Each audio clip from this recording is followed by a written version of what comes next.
शिवाभ्याम नमः। आज का विषय है दिन की गणना हम कहाँ से करें। इसके विषय में डॉक्टर नलिनीकांत त्रिपाठी जी ने 3 प्रकार के प्रमाण हमारे पास भेजे हैं,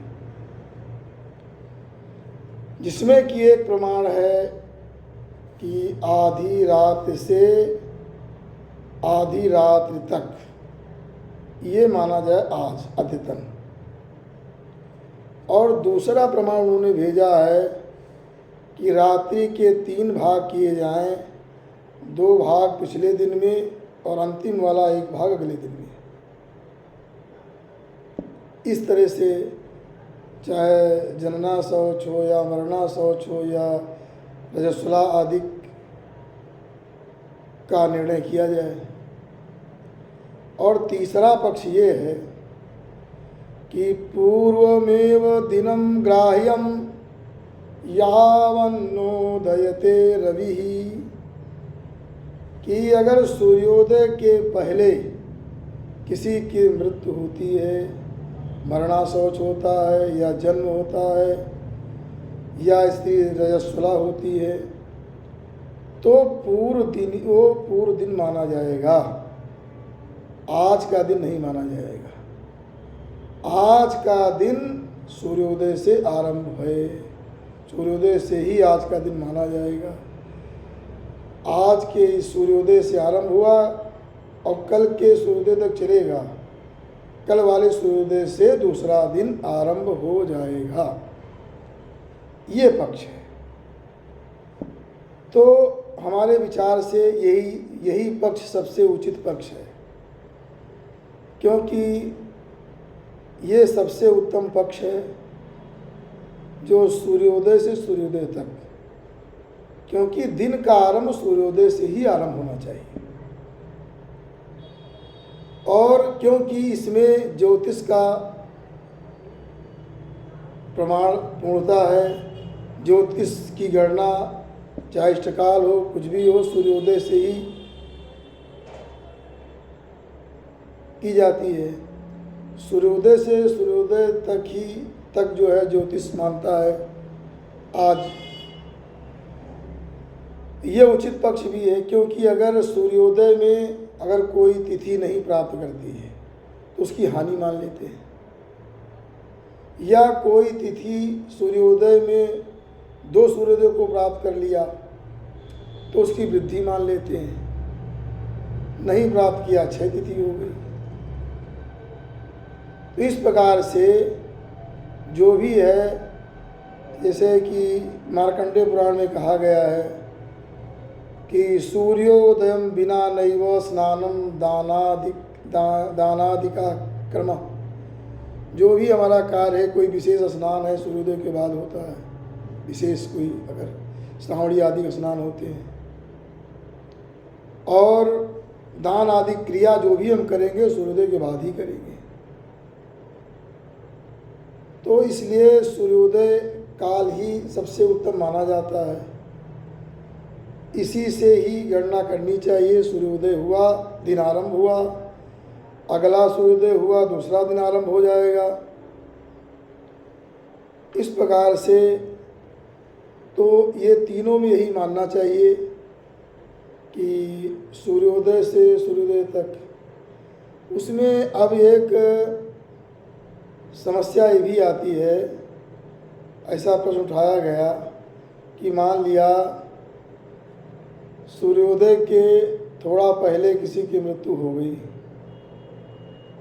तो अगर उसको हम पिछले दिन में मान लेंगे तो एक दिन उसका चला गया, तुरंत दूसरा दिन आरंभ हो गया, ये तो उचित नहीं है। लेकिन अगर आप विचार करेंगे, मान लिया हम आधी रात से मान रहे हैं, आधी रात से आधी रात तक आज का दिन, तो आधी रात के थोड़ा पहले कोई व्यक्ति दिवंगत हो गया तो उसका तो एक दिन चला जाएगा, वहाँ भी चला जाएगा।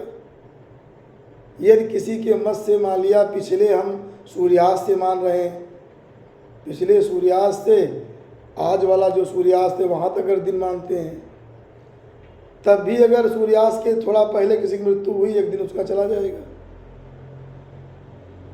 जो भी माने, अगर पिछली सीमा के पास अगर किसी की मृत्यु होती है, चाहे जो आप माने, तो उसका एक दिन चला जाएगा। इसीलिए पिंडदान की व्यवस्था भी बताई गई है कि जो है जो 10 पिंड दिए जाते हैं, तो कहा गया है तीसरे दिन दे दे 3 पिंड, 5वें दिन दे दे, 7वें दिन दे दे। इसलिए पिंडों की व्यवस्था बनाई गई, क्योंकि ज़रूरी नहीं कि क्योंकि प्रथम दिन हम पिंड नहीं दे सकते हैं, आवश्यक नहीं कि हम दे सकें, एक दिन तो चला गया हमारा। इसलिए पिंड सारे पढ़ने चाहिए जो पिंड हैं। और ये एक बात तो ये हो गई।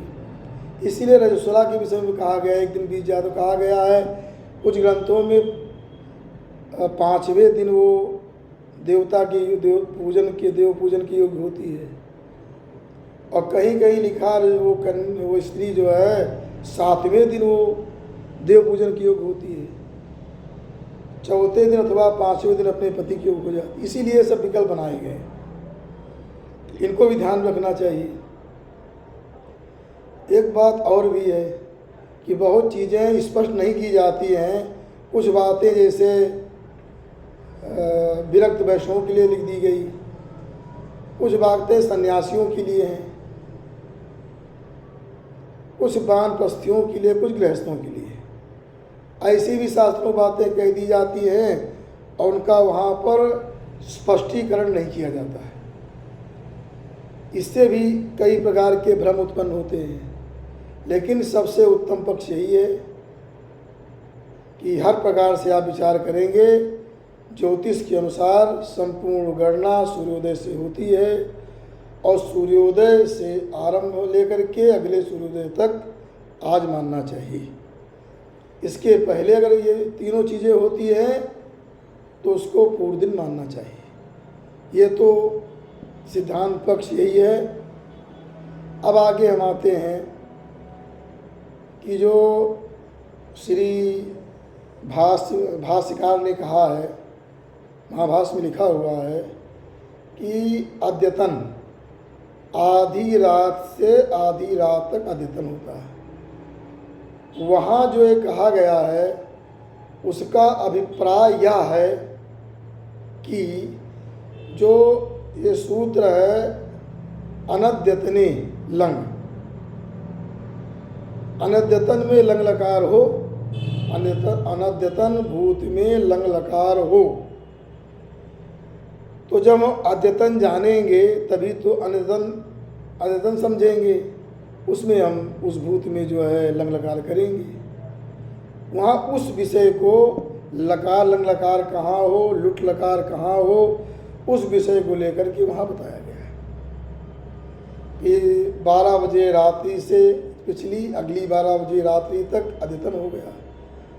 तो इसके पिछला जो भूत हो चुका है, बीत चुका है, वो क्या होगा, उसमें लंग लकार होगी, वो होगा ह्या। उसके पीछे एक दिन चला जाएगा तो पर ह्या हो जाएगा। और अनद्यतने लुंग लकार अनद्यतन में होती है, लेकिन भविष्य में होती है। तो आगे जो आने वाला है, जो आने वाला कल है, उसको 12 बजे रात के बाद वो हो जाएगा स्व, आने वाला हो गया। उसके बाद वाला परस्वा हो जाएगा, उसमें लुट लकार होगी। लंग और लुट का ये स्पष्टीकरण वहाँ किया गया है, उसका अभिप्राय वहाँ वही है। और जो तीसरा मत है कि जो कहा गया रात के 3 भाग करिए, 2 भाग उधर ले लीजिए, 1 भाग इधर ले लीजिए, तो इसका अभिप्राय ये मानना चाहिए कि ये अभिप्राय ये है कि जैसे संध्या आदि करने के लिए वो दिन माना जाता है। क्योंकि जब हम संध्योपासन करते हैं, अगर सूर्यास्त के पहले 3 बजे 4 बजे जब हम संध्योपासन करते हैं, तो हम जो अगला दिन जो आने वाला सूर्योदय के बाद सूर्योदय से जो दिन आरंभ होगा उसी दिन का उच्चारण करते हैं। आज हम अगर सूर्योदय के पहले जब संध्योपासन करते हैं तो आज वाला ही दिन बोलते हैं, वो नियम अलग है, उसी में इसको उपयोग करना चाहिए। और नहीं तो अगर आप सूर्योदय नहीं मानेंगे तो फिर ज्योतिष की सारी गणना फिर हमको जैसे मान लिया पारण करना है तो हम कब पारण करें? 2 पहर रात के छोड़ करके 3 भाग कर लें, 2 भाग छोड़ करके पारण करें, या आधी रात में पारण करें व्रत का, तो इस सारी व्यवस्था ही बिगड़ जाएगी। इसलिए ये वास्तविक ये है कि सूर्योदय से गृहस्थों को सूर्योदय से सूर्योदय तक ये मानना चाहिए। जैसे आज बुधवार है, सूर्योदय के बाद सूर्योदय से बुधवार लग गया, बुधवार ही माना जाएगा, और उसके सूर्योदय के पहले जो कार्य हुआ पूरे दिन में चला जाएगा। एक दिन तो जब संधि पर होगा, मान लिया जहाँ से हम आरम्भ करेंगे दिन, उसके थोड़ा पहले अगर मृत्यु हो गई तो एक दिन चला जाएगा, चाहे हम जो माने। इसलिए उसकी व्यवस्था हम बता ही चुके हैं, इसे व्यवस्था बताई गई है। और इस प्रकार से मैंने ये बातें कही। अब जो इसमें विद्वानों की जो इसमें बातें आएंगी उस पर हम आगे विचार करेंगे। असतो मा सद्गमय तमसो मा ज्योतिर्गमय मृत्योर्मा मृत्युम गमय शांतिर्भवतु।